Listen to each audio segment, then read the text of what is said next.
Welcome to Samba Samba. Enjoy the video. You start by opening Google Drive and signing in with the account that stores your images. Once done, use the search bar and type image or a file name to immediately filter photos. This reduces clutter and speeds things up. Make sure to glance at My Drive, Shared with Me, and Backups. Photos can live in any of these. If you're on mobile, tap the search icon and choose the Images filter so you begin with only pictures. You now preview and organize. On desktop, hover over an image and press the spacebar to preview. On mobile, tap once. Once you see what you need, select multiple photos with shift or checkboxes to group actions like download, move, or share. Use Add to Start for quick access and move to place images into specific folders. This keeps them discoverable.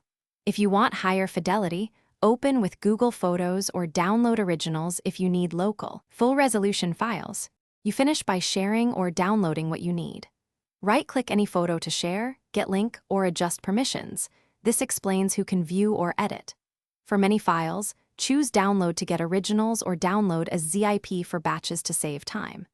If a photo is missing, make sure you're in the correct Google account, confirm storage isn't exceeded, and inspect Shared with Me and Trash. Sometimes items are archived or owned by another account, which explains missing files. Thanks for watching. Consider subscribing if we helped you.